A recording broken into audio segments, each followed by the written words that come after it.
So we're here today to talk about Suicide Prevention Month, which is September. And if you would introduce yourself and tell us who you're with and what your organization does. Perfect. Yeah, thank you very much for having me. So my name is Andrew Harden. I'm the market CEO for Perimeter Healthcare. We are a newer behavioral health hospitals here in the Tarrant County area. We have corporate offices are out of Alpharetta, Georgia.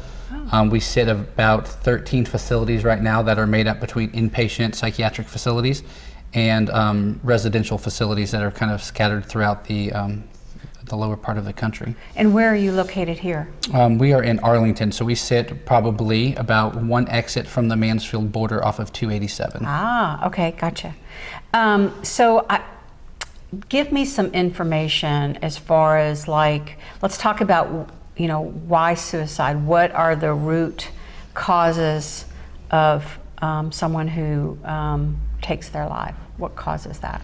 So, it's kind of multidisciplinary. There's not a single issue about a reason a person will choose to take their life. Our focus here in the Tarrant County area is on PD and adolescent. Okay. And so the suicide rates in Texas are probably middle of the road for the country. You see those rates are higher in rural areas where people have access to firearms. Mm-hmm. And so, it can be multi-reasons, right? People go through a substantial life change, whether that be a loss of a loved one, whether it be a divorce. In teens, whether it be bullying or academic performance. So there's not a single reason which would lead to suicide. But unfortunately in this country, suicide has started to grow since the early 2000s, a higher spike 2007 on. Mm-hmm. And it's actually the second leading cause in our adolescent population behind accidents. Wow.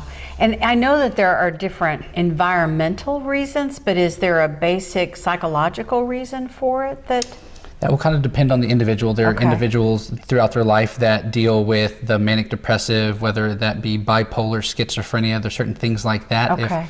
If inappropriate med management or lack of can lead to that.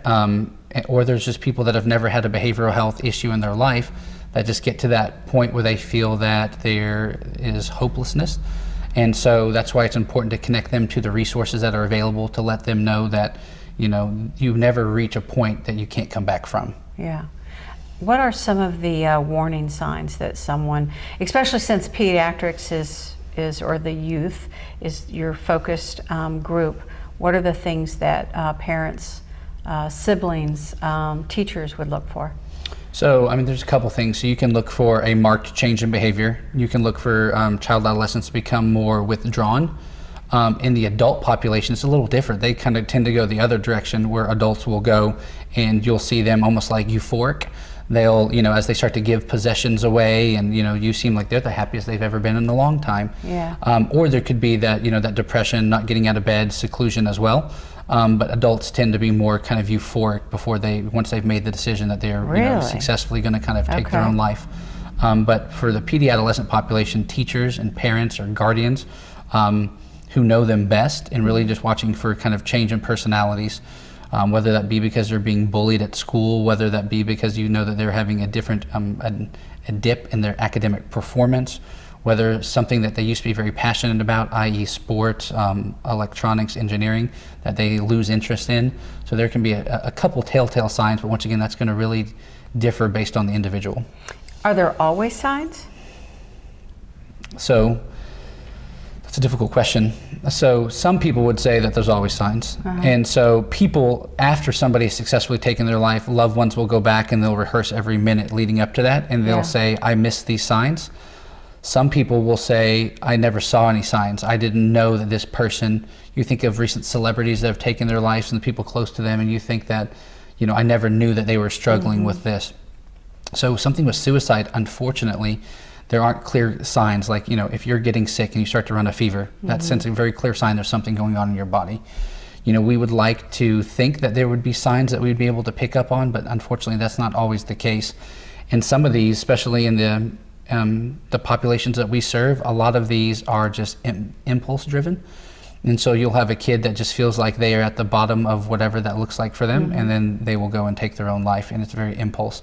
And so when you look at statistically speaking, females attempt more but when males attempt, they are more successful. And so that's kind of what the data shows. Okay. So along the lines of prevention, what do you do to prevent Really, so, suicides? knowledge is power. Yeah. And so, we do a lot of community involvement and educating people on what potential signs could be. We partner with all the schools and go in and work with teachers and help them on continuing education.